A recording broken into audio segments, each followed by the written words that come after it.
Console wars. What a time to be alive. Remember when people actually argued about video games? Not really about the games themselves, but instead of the consoles that they played on. I remember being the only Nintendo fan in a wave full of PlayStation and Xbox fans. For years, it felt like every lunch table, every YouTube comment section, and every gaming forum was a battlefield. The console wars. Looking back now, it was pretty stupid. And I shouldn't really have cared what console I was playing on, just about the games in general, but that's the way it was. A ridiculous argument that somehow became one of the biggest parts of gaming culture. But now it's 2026, and the war is basically over. But there really is no clear winner. It just kind of ended. And most people didn't even notice. When people talk about the console wars, they're usually talking about the era from the early 2000s all the way into the late 2010s. So we're talking PS2, 360, and Wii, all the way to Switch, Xbox One, and PS4. These weren't just game consoles, though. They were identities. If you own an Xbox 360, chances are your friends own one too. And if you own a PlayStation, you probably defended it whenever somebody brought up an Xbox. People weren't really comparing hardware. Nobody really cared about hardware at the time. It was more of like your faction that you were defending. And looking back, it sounds stupid, but honestly, it was kind of fun. Every E3 felt like a heavyweight boxing match. Sony would announce something, Microsoft would announce something, Nintendo would drop a sequel of the same game, and people watch conferences live. Reaction videos exploded, forums went crazy, and gaming felt like an event, even if the arguments were stupid. In my opinion, this era peaked when it was the Xbox 360 and the PS3. Xbox had Halo, and PlayStation had God of War. Xbox had Xbox Live, and PlayStation eventually had really good exclusives. Every side believed that they were winning. And because each console was so different, the arguments actually made sense. Your choice to determine what games you played, what friends you play with, and what experience you got. Sometimes it wouldn't even come down to what console you preferred. It would come down to the people that you wanted to play with, what consoles they had. Choosing a console felt important. And then things started changing. The first thing that happened was crossplay. Years ago, your platform determined who you could play with. If your friend had a PlayStation and you had an Xbox, too bad.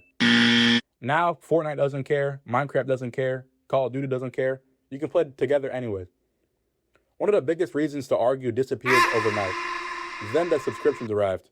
Game Pass changed how people thought of games, and PlayStation later on expanded its own services. Suddenly, people weren't buying games the same way anymore. They were buying ecosystems.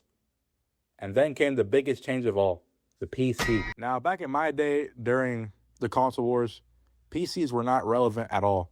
The closest thing I had to experiencing gaming on a PC was playing like crappy Flash games in the computer lab. PCs just weren't really it at the time. I remember I had this one friend who was trying to get everybody into PCs, saying that they're going to be the future and we should invest now because the cost of parts is going to go way up. And we all thought he was a loser. We were like, dude, you don't know what you're talking about, bro. Like, if I want to go browse the internet, I have a phone for that, you know. But if I want to play games, I'll buy a console, you know. The funny thing is that the PC never really won the console wars because it wasn't even playing the same game.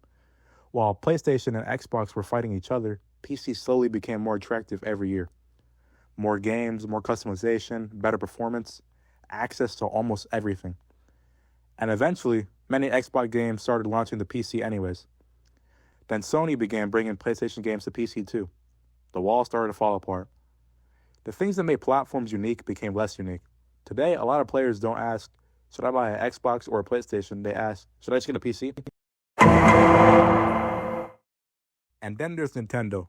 Nintendo is kind of a weird case. They somehow escaped the entire war. While everyone else chased power and graphics, Nintendo kept on making Nintendo games like Mario, Zelda, and Pokemon. The company has spent decades refusing to play by anyone else's rules, and somehow it keeps working. The Switch proved that.